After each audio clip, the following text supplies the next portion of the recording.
Boa noite, amigos. Vamos falar um pouco sobre a Mesopotâmia novamente, só que dessa vez eu quero falar relacionado à Torre de Babel, tá? Quero falar para vocês que no concílio de Nicéia, eles reescreveram a história dos judeus e botaram o que deviam botar e tiraram o que deviam tirar, né? O que achavam que deviam tirar, né? E segregaram a religião num só tema, botando versículo, capítulo, a qual isso não existia nos tempos do Eterno. Trocaram nomes, adulteraram, cópia em cima de cópia e fizeram uma história para nós, montado no que nós devemos seguir. Só que nem tudo isso é verdade. Nem tudo isso é verdade, porque eu conheço muitos judeus por aí, converso com algum amigo meu judeu, vejo vídeos na internet sobre judeus e a história é totalmente diferente do que nós lemos, do que o seu pastor lhe contou, do que a sua mãe lhe contou, seu amigo evangélico, seu amigo teólogo vem te ensinando. Aqueles capítulos e versículos é só para segregar a gente e botar a história dos judeus, porque a Bíblia foi tirada da Torá, botar a história dos judeus numa caixinha e dizer que essa é a verdade e bater o martelo. E se eu contar para você que não é bem assim? Como, por exemplo, dizer que fizeram uma torre gigantesca para confrontar o Eterno, né, com tijolos, que quando não existia cabo de aço, não existia cimento, porque eu sou da construção civil. E para ter todo esse aparato tem que ter uma logística, tem que ter cimento.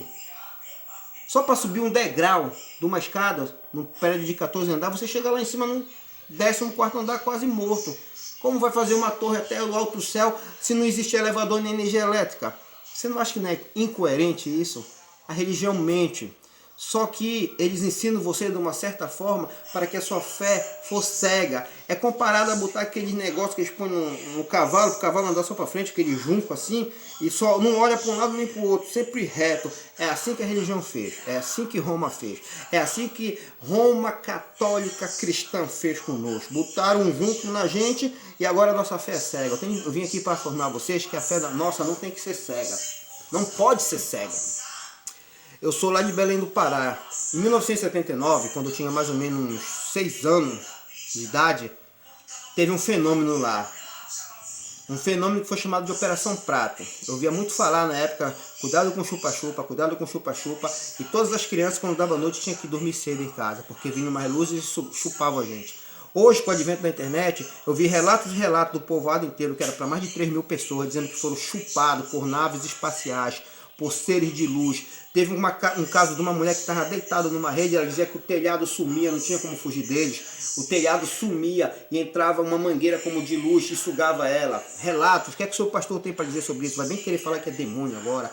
Teve o relato da enfermeira, a única médica da cidade que tratava os pacientes que era chupado. De dia ela viu algo semelhante a uma nave gigante, ela falou que era a coisa mais linda que ela viu na vida dela, que ela não sabe como descrever. Outros relatos do Holanda, que relatou também que ele tem filmagem de naves, bolas de luz saindo da água e cercando os pescadores. Relato de caçadores que estavam em cima de uma rede esperando a caça, quando de repente passa aquele objeto e volta nele, dá-lhe uma luz nele, ele pula da rede com medo e sai um ser humanoide, um humano, descendo, flutuando pelaquela luz e fica jogando da mão dele um raio de luz na rede, como sondando a rede dele.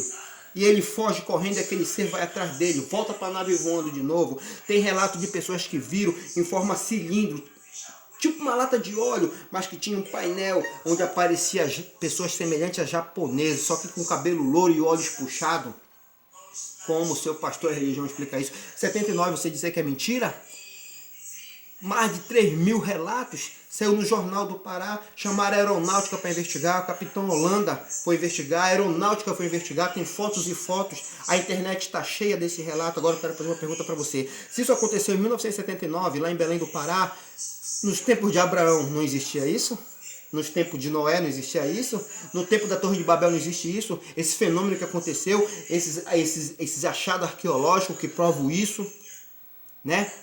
Essas pessoas que fazem esses filmes, essas filmagens sobre esses seres, esses OVNIs que andam voando, o que aconteceu lá com a Operação Prato no Pará, esses fenômenos que acontecem hoje, o que é que temos a dizer sobre isso? Que nós não estamos só nesse universo, que há mais mistério entre o céu e a terra do que a nossa vã filosofia promete. Eu quero contar para vocês que a era do passado era muito diferente a configuração da era de hoje. Os dias de Noé Os dias da Torre de Babel, até Abraão, até Moisés, era diferente. A religião mentiu para nós. Configurou em algo material, segregou e formou uma religião.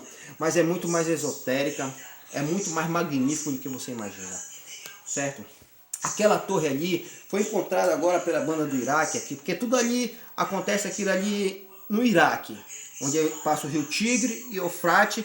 Eram 4 rios, se me falha a memória, que banhavam o Jardim do Éden. Tigre, Eufrate, Pison e Gion. Diz que tinha até ouro, e o ouro dessa terra era bom, num desses rios, né? 4 rios, né?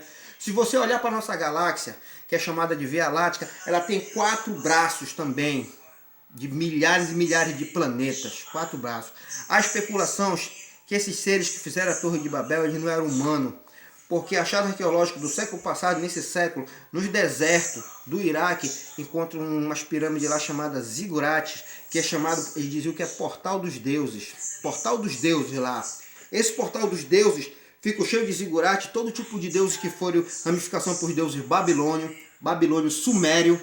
Tinha cidade lá chamada Uruk e cidade também Ur, né? Tinha os caldeus lá também.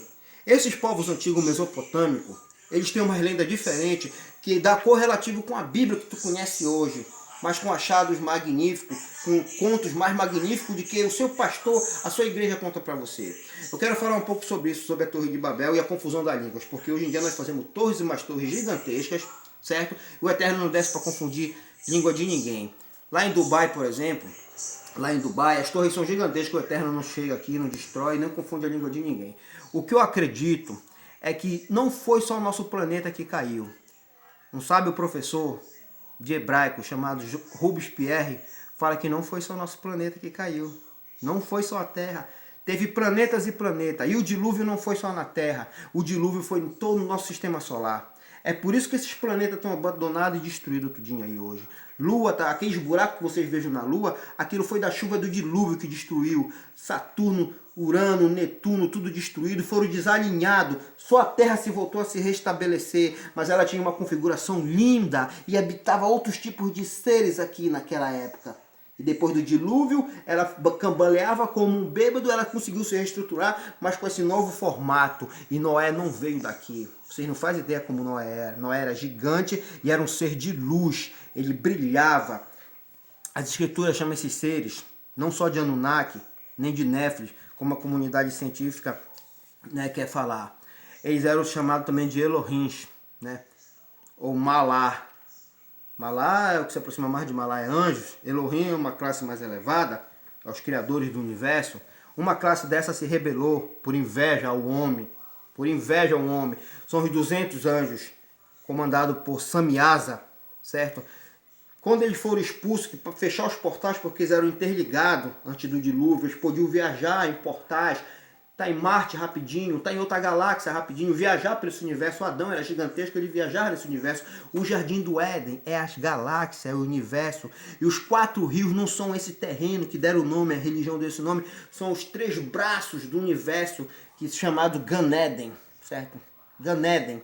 É os 4 braços, o Tigre, Eufrate, Pison, esses rios são aqueles 4 braços da Via Láctea e Noé veio de uma delas. Esses anjos vieram da constelação de Orion.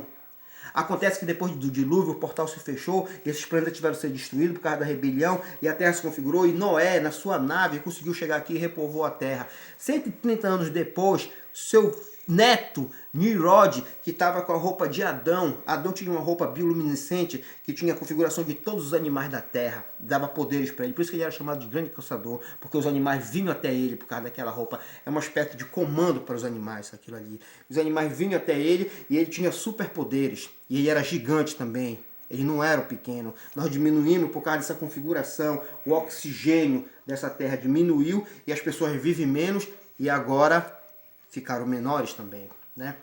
Então, outros seres caídos que conseguiram sobreviver ao dilúvio, conseguiram chegar aqui. Isso é encontrado no Código da Torá. Uma vez eu vi um sábio judeu falando sobre isso. Que eles conseguiram viajar milagrosamente e chegar aqui nessa terra. A Torre de Babel nada é de que uma forma agora de fazer, são chamados zigurates também, de fazer portais dos deuses, que eles queriam trazer seus deuses de volta e ter uma revanche com o Eterno. Eles queriam lutar de novo contra o Eterno. O Eterno descer, destruir a torre, confundir a língua das pessoas, as 72 línguas da nação, não foi por qualquer besteira.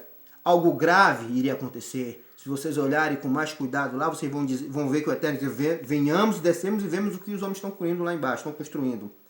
Né? Quando eles viram que eles estavam construindo aquele negócio lá, disseram, vamos confundir a língua deles para que eles não... Porque senão os seus intuitos não terão mais fim. Quer dizer, era impossível parar os homens, porque esses homens não eram naturais, não eram seres humanos, eram filhos de Adão, mas de outra galáxia, porque Adão não só teve filho aqui nessa terra, como a história cristã ensina para você, não. Ele copulou com mulheres de outras galáxias, tem filhos em todo esse universo aí, Adão tem, só você ter uma ideia. E acontece que eles vieram, desceram a terra e com medo do dilúvio fizeram portais. Aqueles portais é fuga, porque eles conseguiram fugir por portais. Quando os planetas se desalinharam, esses portais fecharam, por isso que não existem mais portais. Mas eles conseguiram, de um jeito artificial, de novo, física quântica, é o que eles querem fazer agora no acelerador de partículas, os Illuminati. Abrir portais novamente para soltar os titãs, e eles vão conseguir fazer isso no final dos tempos. Vai ter a guerra de Gog e Magog. Mas até então, eles queriam soltar de novo. Sammiasa está preso. Os outros anjos vigilantes da rebelião estão presos. Né? Vamos tentar soltar. Que eles queriam, pode ver que eles queriam botar de novo os Elohim dele lá. Que falam nossos deuses. É os Elohim deles lá de novo. Para soltar para uma segunda batalha. Para tentar contaminar os outros universos. Porque é um efeito assim... dominó. Se a Terra cai, agora nós não importar, vamos para outro planeta, contaminamos outro planeta, aquele lá cai, nós deturpamos a criação e vamos para outro planeta, é como se fosse um câncer. O Eterno teve que acabar com essa configuração, destruir os planetas, desalinhar os planetas, e os que morreram no dilúvio morreram, e os que pereceram e não conseguiram mais abrir os portais, os que conseguiram fugir, tentaram de novo abrir portais com zigurates. Se você for ver a palavra Babel, Babilu, em sumério, significa portais dos deuses ou casa dos deuses. Eles conseguiram, e deuses é uma palavra Elohim no hebraico, portal ou casa dos Elohims, certo? E eles conseguiram de novo trazer eles de volta. E o Eterno teve que descer aqui, destruir, confundir as línguas, porque não só a tecnologia funciona aí, a língua hebraica, ela consegue também abrir portais. Os judeus sabem. Os judeus místicos, cabalistas, sabem como trabalhar com o hebraico. Eles sabem a tecnologia que funcionou na era diluviana, que nós nem sonhamos como ela existe. Tá entendendo? E o que eles faziam? Eles mexiam não só na configuração, com o eletromagnetismo da Terra, como pronunciava a língua Kadosh, que os judeus falam, a língua hebraica, e abria-se portais para ir para outros mundos, para pedir acesso a outros mundos e para invadir outros mundos. O Eterno teve que batalhar contra eles. Eles lançavam mísseis. A Torre de Babel, na verdade, era um portal. Ela era alta, tinha 7 andares, mas ela tinha um eletromagnetismo dela. Ela tinha uma energia nela que conseguia abrir portais. E eles queriam invadir os céus novamente para uma segunda batalha. Esses seres. O Eterno teve que pedir ajuda. Pedir ajuda não, que o Eterno não precisa de ajuda de ninguém. Mas ele pediu a um anjo chamado Metatron. Esse anjo Metatron desceu com a sua milícia aqui. Só que ele desceu com uma roupagem de ferro, metálica, tecnologia do Éden. Tecnologia do Éden. Ele desceu, destruiu a torre e confundiu a língua de todos. Eles ainda conseguiram derrubar alguns anjos, viu? Ainda conseguiram com suas setas derrubar alguns anjos que vieram com Metatron. Mas Metatron derrotou. 3 raças desse povo desceram dentro da terra inferior, intramundo. Outro tipo aí confundiu em 72 línguas. E outro tipo viraram macacos. É isso mesmo. Você pode dizer, mas você está ficando louco? Viraram macaco? O homem não veio do macaco? O macaco veio do homem. É conhecido, o achado arqueológico prova sobre isso, o homem de Neandertal, que é um rosto semelhante a um símio. Esse eu quero dizer para vocês. Né? Pesquise agora sobre isso e vejam lá sobre a Torre de Babel e Nimrod, que significa o rebelde, que se uniu com esses seres de outro mundo para lutar contra o Eterno, invadir de novo o espaço e tentar novamente a destruição. Estão tentando refazer isso de novo agora com o acelerador de partícula e vão tentar essa luta mais uma vez. Vai ser a última luta, mas dessa vez o Eterno vai destruir com eles de uma vez para sempre. Shalom e muito obrigado.